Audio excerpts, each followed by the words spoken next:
Hello guys! Hello! This is for Cancer. Cancer, welcome dito sa aking channel, Kapalaran 888. Welcome! Alamin natin Cancer, kanang messages, vibration, gabay, energy para sa inyong lahat. So, tingnan natin Cancer, ang first half ng October 2025 para sa inyong lahat. Alright, Cancer. Okay. Wow.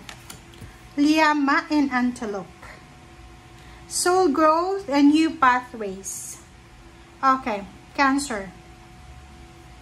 Growth is never easy. Have faith and trust in the journey. New pathways, eto yun, di ba? Yung soul growth mo, yung pathway. Consider whether you are happy on your current path. Alright, so, ang first card mo na to, Cancer, sinasabi ng bara sa'yo dito na, yung growth natin sa buhay, yung parang success, victory. Yung paghahanap ng victory and success, napakahirap yan. Hindi yan madali. Kumbaga, pinagpapaguran yan. Walang overnight success. Kumbaga. So, kung ikaw isang Cancer ngayon na parang iniisip mo na ang tagal naman. Hindi ko alam kung kailan darating yung success. Hindi ko alam kung kailan darating yung para sa akin. Hindi ko alam kung kailan babaliktad yung mundo. Hindi ko alam kung kailan iikot yung fortune para sa akin. Alright? And dito sa barahang to, sinasabi na you need to have faith and trust the process and the journey. So, kinakailangan mo daw Cancer na magtiwala. You need to trust. You need to, parang just go with the flow. Let God, let it flow, let it go. Okay? And second card natin is Antelope, new pathways. Kung hindi ka na daw masaya, if ever lang na hindi ka na masaya, na feeling suffocated, feeling restrict, feeling entrapped, consider mo daw na maghanap ng bagong posisyon, bagong lugar, bagong love life, or kung ano man na bago ito na pwedeng makatulong sa'yo para maging masaya ka eh.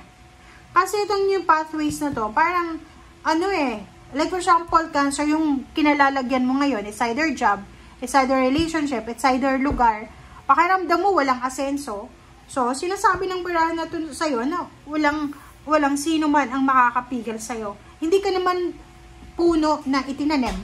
So, you have the choice, you have the option na lumipat or maghanap. Hanapin mo kung nasaan ka or hanapin mo kung saan ka nararapat or nababagay. Kahit sa probinsya lang tayo, di ba? Like, halimbawa, kung nakikita natin na wala tayong asenso sa pinagtatrabahuan natin, sa tinitirahan natin, pwede ka naman na, di ba, you need to explore. Parang baka sabihin nyo, mabilis lang sabihin yan, madali lang, ba't mahirap? Kung talagang gugustuhin mo ng change, nasa iyo yan. Okay, nasa iyo yan. Kasi walang sino man ang makakapagsabi sa iyo ng mga bagay-bagay na kailangan mong gawin. Ikaw lamang. Alright, Cancer? So, let's check. This is for love life. This is for love lives. Tingnan, love life talaga. Love lives. So, Cancer. Wala.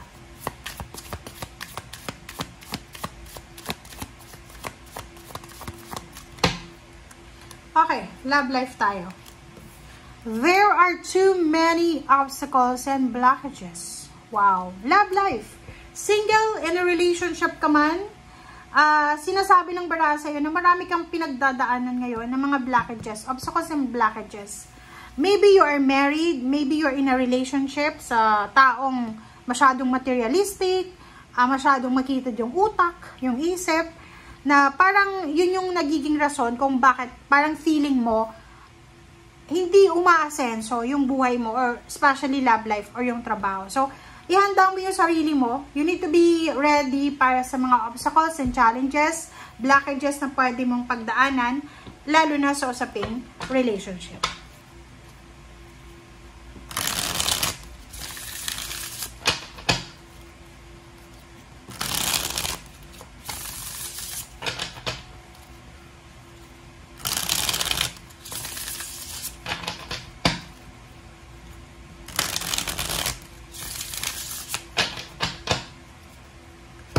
Okay.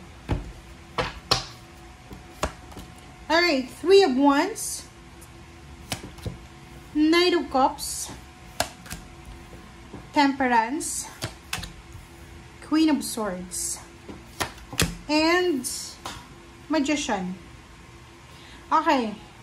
So, kung titingnan mo, Cancer, sinasabi ng barahan na you're waiting. Maybe you're waiting for a travel. Maybe you're waiting for a love life. So, yun. Parang, okay. Yun. Alright. So, tingnan mo. Yung first 4 cards dito, related siya dito. Kumbaga, yung first 4 cards mo dyan, ay equivalent siya sa isang barahalan dito. Ibig sabihin, there are too many obstacles, blockages, or hindrances sa buhay mo. Eto, naghihintay ka ng travel. You're waiting for a travel. You're waiting for a promotion. Hindi ka masyadong masaya. You're disappointed. You're disappointed kasi hindi pa dumarating yung love life na gusto mo. You're disappointed kasi hindi pa dumarating yung pera na ini-expect mo. You're disappointed kasi hindi nangyayari yung gusto mo eh. You're disappointed kasi parang feeling mo, di ba? Hindi pa dumarating yung success mo, yung growth mo eh. Iisa lang yung sinasabi ng baraha dito eh. Hindi madali. Hindi madali yung buhay ngayon. You need to have faith and trust the journey and temperance. Kailangan natin maghintay. Kailangan natin maging mapasensya. Sa panahon ngayon, pag nagiging aggressive yung mga tao, doon nagsisimula yung di ba, like halimbawa, okay na yung yung buhay eh. Tas biglang hindi naging maayos kasi biglang nagkagulo-gulo. Parang ganon. So, ikaw to, sinasabi ng baraha sa'yo na you have the power. There's a magician eh. You have the power na ayusin, gawing balanse yung mga bagay-bagay na hindi balanse. You have the power na umalis sa isang sitwasyon na alam mo na hindi na maganda para sa'yo. You have the power to change. Okay? Wow! Tingnan natin.